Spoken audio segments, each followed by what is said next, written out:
Well, good morning.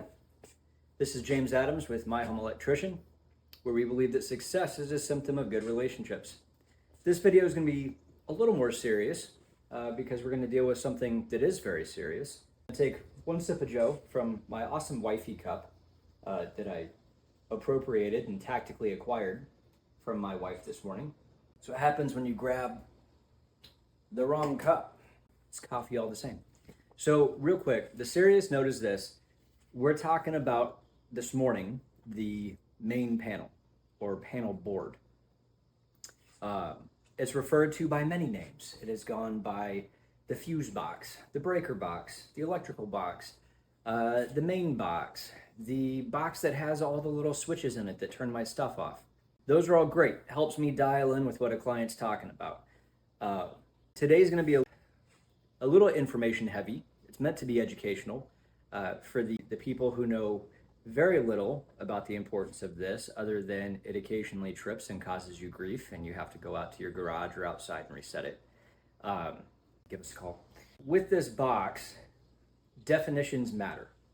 So in the code book, which is a very dry book, but it's critically important, it's what governs federally all of this trade, electrically speaking, and everything that we cannot do and how things have to be done. It is not an informational guide on how to do electrical. If you know nothing about electrical and pick up a current version of this code book, it will not teach you electrical. It will not teach you how to interpret electrical. It will not teach you how to install anything.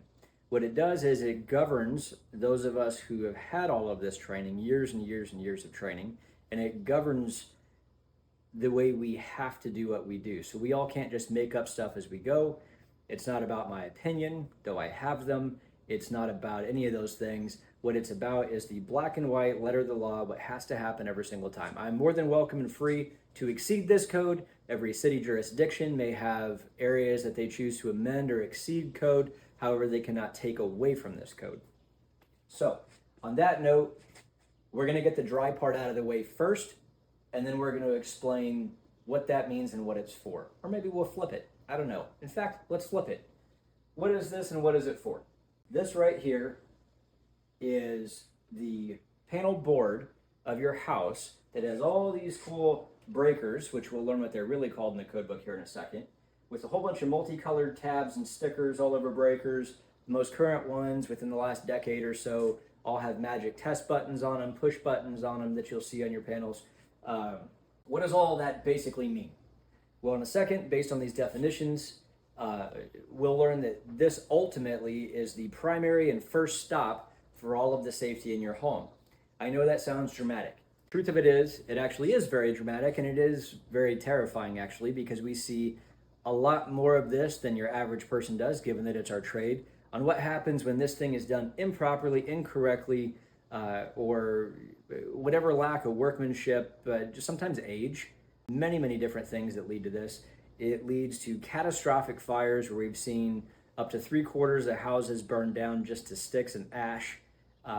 We've seen people unfortunately lose their lives, both contractors and people who dwell in the house, due to faulty workmanship or due to age or negligence, either way human error. Obviously, none of that related to us, but we've come back on the aftermath to have to resolve it, fix it, repair it, or completely redo it. See a lot of stuff like that. So in the spirit of that, we figured it was important for you to know what it's for. So not only fire, but life protection. Your house doesn't have to burn down for electricity to take your life if done incorrectly. So this is super critical. Not trying to scare anybody. It's just the truth. Power is scary when done incorrectly. Electricity, rather. And the other one is all your equipment. There's a lot of equipment that we've seen in houses, specifically AC units. Outdoor during the summertime, AC unit gets upgraded. The circuit in the panel is not downgraded to match the new hyper-efficient AC unit, and it ends up catching fire, having a problem, and ends up going up in smoke, or just things inside of it failing when they shouldn't have failed because the breaker should have tripped, but it was improperly done, or nobody was paying attention. These things can happen. I would say can happen, that's being generous. It's always negligence. So, one more sip of coffee here from the wife cup. Lubricate the vocal cords there, and we're gonna do something real quick so that way it doesn't sound like I'm just quoting something. out of thin air or pulling it out my other end. We're going to read the down and dirty dry version on what the code book defines this as well as these breakers and what they do. Because I'm a huge fan of not giving my opinion as much as I am educating, and education at its best is the truth, the best we know it today. This book is always being updated and is updated every 3 years. So when you watch this video, subject to change. But for right now, this is accurate. What is this box? And everything inside of it. That whole thing, by code, Article 100, under definitions here, is a panel board. And it is defined as, get ready for it, a single panel or group of panel units designed for assembly in the form of a single panel, including buses, automatic overcurrent devices, remember that, and equipped with or without switches for the control of light, heat, or power circuits, designed to be placed in a cabinet or cutout box placed in or against a wall, partition, or other support, and accessible only from the front. That is the definition of this guy. We heard in there overcurrent devices. That's the biggest one that we see in here is this. So these aren't called breakers. We're about to find out what they're really called. These are actually called overcurrent protection devices. What is overcurrent though? Any current in excess of the rated current, which is written on all these breakers, of equipment or the ampacity of a conductor. Conductor is the wire, fancy word, that connects to the breaker. It may result from overload, drawing too much power, more than it was designed to. Short circuit, something touching another wire, specifically the ground, inside of that unit, or neutral rather. And then ground fault, which is then hot to ground basically, or that black wire to the bare copper or green wire. From there, we're going to look at this. So these are now, we've defined overcurrent protection devices that are installed inside of a panel board. We have different color stickers here with push buttons on these new panels. What do those mean? These green ones here, if you look super close, your panel might be color coded different. Every manufacturer likes to get creative and use their own colors, so it's not standardized by code, but it is standardized by the manufacturer who made it. The green one on this particular panel, which is an Eaton panel, this one says that a green is, in small letters, AFCI. Well, that's kind of weird because AFCI means nothing to most of us. So what is AFCI? AFCI is a short abbreviation for arc fault circuit interrupter, which Article 100, we'll go back and finish up this dry stuff quick. We only have one more definition after this, I promise. What is an AFCI? AFCI is a device intended to provide protection from the effects of arc faults by recognizing characteristics unique to arcing, and by definition to de-energize, or rather functioning to de-energize the circuit when an arc fault is detected. Arcing. Arcing is like a spark or something that's loose, sparking, whatever. Sparking when camping is good. Sparking is what you need to start a fire and stay warm. You do not want to stay that kind of warm in your home.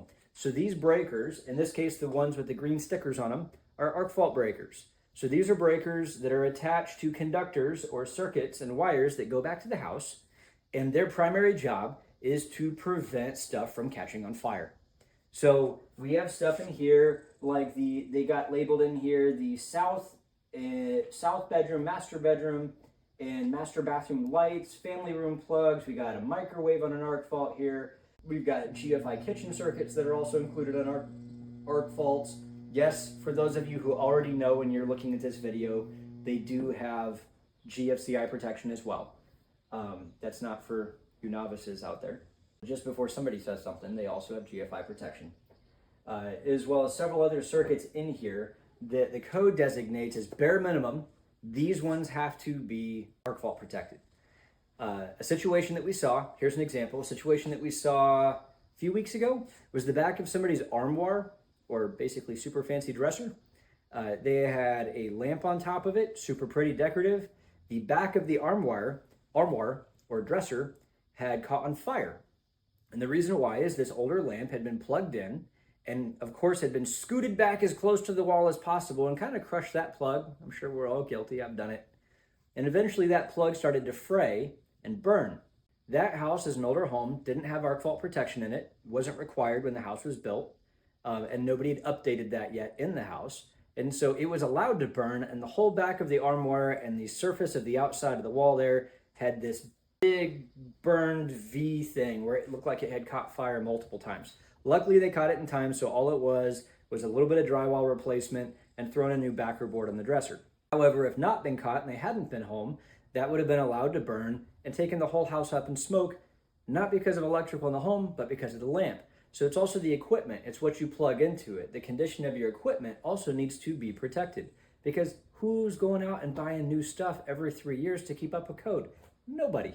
So we protect it here. This is your primary source of protection in the house. Had it had one of these breakers, it would have absolutely tripped and turned off, hopefully with intent, before the fire started, because it would have read and interpreted or picked up arcing that there's a problem. And then the other one that's most common in here is going to be GFI, or GFCI protection is the correct way to say that. We hear them called all different kinds of things: GFICs, GCFIs, GFIs, GICs, GIFs, which I think is a photo type. I don't know. Ultimately, as long as I know what you're talking about, we're good. But for your learning curve and your knowledge, it is a GFCI, which stands for ground fault circuit interrupter. What is it? Code says, code says, GFCI is a device intended for the protection of personnel, me and you, that functions to de-energize, turn it off, a circuit or portion thereof within an established period of time, super fast, when ground fault current exceeds the values established for a Class A device. None of you, and me included, we got to learn what Class A device, that means nothing to us. All right, cool, let's define that. Right below that has an informational note. A Class A ground fault circuit interrupter trips when the ground fault current is 6 milliamps or higher. Remember that number. It's boring, doesn't make any sense now. Well, in a moment. When it's 6 milliamps or higher, and do not trip when the ground fault current is less than 4 milliamps. For further information, see UL 943, which is a different reference from Underwriter Laboratories that defines how they test all of this equipment. So, what does that mean? 6 milliamps it trips, and then below 4 milliamps it doesn't? It doesn't matter. What numbers? You're throwing numbers at me, James. You're throwing numbers at me. All right, here. Let me break it down this way. Just one of these breakers says 20 on it for just regular plugs and lights. All right. 20 amps is 20,000 milliamps. That means that if 6 milliamps or more goes missing from that 20,000 milliamps, this breaker is designed to trip. How does that protect you? Well, it turns out, medically speaking, the little bit that I know, is that anything 6 milliamps or higher is this magic threshold at which your heart, your ticker, the thing that keeps you beating, pumping, and alive, will defib, and not in a good way. Turn it off at 6 milliamps or higher, or at least there's an insane risk of that happening. So they require us to put GFCI protection breakers anywhere that is wet or damp. Examples being outside, in the garage, in the kitchen, in the bathrooms, and a whole bunch of other specialty situations, pool equipments, pool lights, anywhere where the outdoors and weather and electricity interact. So that way, if you're touching the ground, you're touching something wet that's touching something ground, or any combination of the above that's higher risk, where you could get shocked, will defib, okay? Or prevent your heart from defibbing. Okay, so super critical device. So to recap, this is a panel board. These things with the switches on them are called overcurrent protection devices. The things that say AFCI are there basically, in short, to prevent fires. On this panel, the ones with the blue, or the GFCI breakers, are there to protect you and me from Darwin Awards. If you don't know what they are, look them up. They're a lot of fun. So yeah, that's the recap on that. Really specific on where they're required. We won't cover that now. That's a whole bunch more code. I've already bored you enough with definitions. There's a whole bunch of locations where these are specifically required, not required, places that even if they're not required would be a good idea to have them, a whole bunch of other things that the code governs. But really just wanted to give you just a download, real quick, fire hose, quick and dirty, what this is, what goes in it, and why it's here. So without further ado, throw out all of your questions, your commentary. I look forward to it, your way of doing it, what you've seen, how you interpret things, or even questions that you have saying, well, I've got this, but that doesn't make any sense, or why does my house have this or not this? A lot of different things. So including, I'm hoping at least 1 or 2 comments on the wifey cup.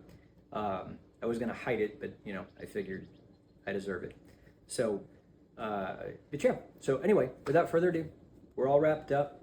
And this is James Adams with My Home Electrician, where we believe that success is a symptom of good relationships. I hope you have a great day.